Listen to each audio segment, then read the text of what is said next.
So, hindi pa rin po talaga matapos-tapos itong bakbakan ng mga senador ngayon.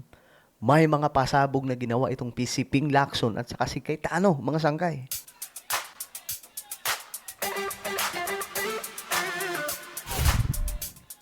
So, si Cayetano ngayon at saka si Lacson nagbabardagulan. Nagbabardagulan, mga sangkay. Si Ping Lacson may isiniwala tungkol kay Cayetano. Si Cayetano naman po may isiniwala tungkol kay Lacson. Kung ano yan, pag-uusapan po natin ngayon. Anyway, bago tayo mag-umpisa sa mga hindi pa po dyan nakakapag-subscribe sa ating YouTube channel, makikita nyo po yung subscribe button sa baba ng video na to. I-click nyo lamang po yung subscribe, i-click ang bell, at i-click nyo po yung all. Sa mga nanonood po sa Facebook, i-follow nyo po yung ating Facebook page. Okay guys, ito yung nangyari. Itong si Lacson, may patutsada kay Cayetano. Ayan, pinost po niya. Philippines Senate in 28 days under Alan Peter Cayetano. Alan talaga yung sinabi po niyo. Alan Peter Cayetano. Talagang bastusan na po ito. Estimated cost, sabi dito, estimated cost 700 million pesos. Output, ito yung nangyari sa 700 million in 28 days. Daw, mga sangka, ito lang ang nangyari sa time ni Cayetano. Ito yung output, chaos, gunfire, batos escaped despite of ICC-issued warrant while under its protective custody. Session boycott, failed destabilization attempt, unauthorized committee hearings highlighted by one not presided nor attended by a single senator. Yun na po ang ginawa ni Alan Cayetano. What a waste of taxpayers' money. Yan ang matinding banat ni Ping. Pero ang napansin ko dito, wala po siyang comment no? Walang comment section Nag-go off. Okay. So, nag-off si Ping Lacson ng comment section. Malamang sa malamang kasi nilusob po ito ng maraming mga, nilusob na naman po ito ng maraming mga taga-suporta ng kabilang bakod, no? Ayan po. Sa post niya, tignan natin yung reaction. Post ito ni Hindi lang kita mga sangkay, no? Pero mas maraming tawa sa post niya. Okay. Sige. Ngayon, nag-reply si Cayetano. Ito na ang reply ni Cayetano. Matindi to, talagang bastusan na po itong nangyayari sa kanila. Kahit sino po ang Senate President, 25 million a day ang gastos ng Senado. Okay. Kung ganun kasimple ang computation mo, meaning. So makikita niyo po, ni-reveal niya parang pang-intriga, di ba? Kasi magaling naman talaga sila mang-intriga Nagte-take turns lang naman po si Raffy Tulfo, si Erwin Tulfo, si Senator Ping Lacson. Tapos yung iba sa grupo nila, yung tag team lang yun, para kayo naman mang-inis kay Alan. O kayo naman mang-inis kay Alan. Para mga bata no? Mambira talaga. Kayo naman magkalat ng hindi totoo. Kayo naman magkalat ng ganito. Palabasin natin ang gulo-gulo, di ba? Again, ano yung intent?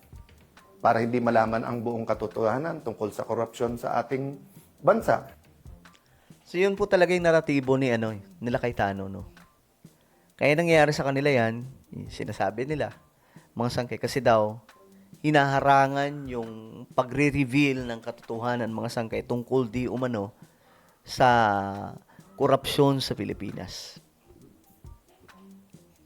Yun daw po, mga sangkay, yun yung naratibo nila. While sa kabila, mga sangkay, sasabihin nila, itong mga ito ng intriga lang, gumagawa lamang ng kwento para ma-destabilize si PBBM o yung gobyerno niya.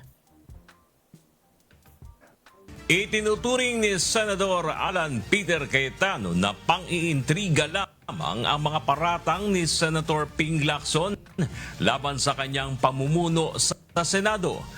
Reaksyon nito matapos questionin ni Senator Lacson ang mga naganap sa loob ng 28 araw na panunungkulan ni Senator Cayetano bilang Senate President.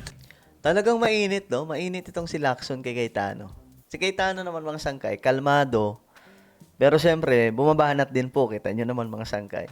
Pero ayun na nga, itong gulong to, naging bahagi na po ng politika sa ating bansa. Hindi lang naman po ngayon ito nangyari. No? Maraming beses na po ito nangyari.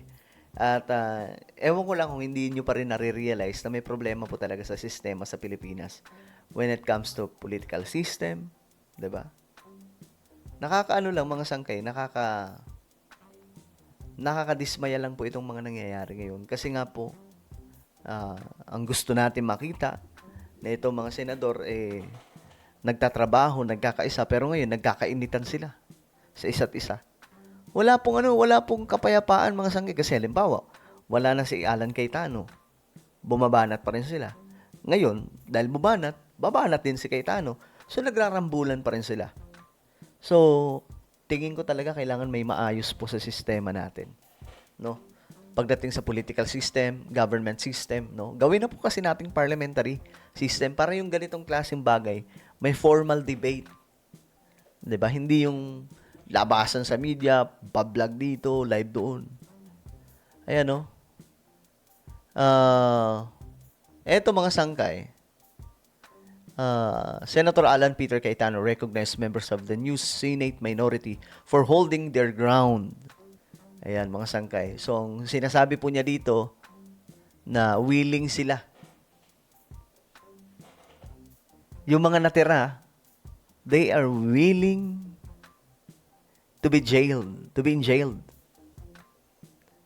Para po sa kanilang prinsipyo. Ito yung naratibo nila Cayetano. I want to honor Senator Bongo, Senator Bato, Senator Marcoleta, and Jinggoy. Bakit? Before May 11 po, nag-usap kami. Nagsabi na po kaming lahat na dadaan kami sa pagsubok na to. Magsabi na lang kung hindi kaya. Kung hindi na kaya. Kulong na kung kulong. Walang hiwalayan tayo. So I'd like to honor those who are on the front line, those who held out. Alam niyo, mapapansin niyo dito, magaling po sila Cayetano gumawa ng naratibo na paniniwalaan ng maraming Pilipino. Kagaya po nito, kulong na kung kulong. Yun ang nangyayari ngayon, di ba, mga sangkay? Yung narrative na pinapakalat nila, maraming nakukulong sa kanila dahil iniipit lamang po sila. Yun yung sinasabi nila, mga sangkay. No, na parang ang dating, sila yung aping-api dito. No? Ayan, no, walang hiwalayan tayo. Kulong na kung kulong. So, I'd like to honor who are on the front line. So, ang sinasabi niyang nasa front line, walang iba mga sangkay, kundi sila Marcoleta. No? Well, ano po ang inyong opinion tungkol dito? Comment down below. Meron po tayong YouTube channel. Ito po ay Sangkay Revelation. Hanapin nyo po ito sa YouTube ngayon din. Kapag nakita nyo na, i-click nyo po yung subscribe, i-click ang bell, at i-click nyo po yung all. Ako na po ay magpapaalam. Mag-iingat pong lahat. God bless everyone.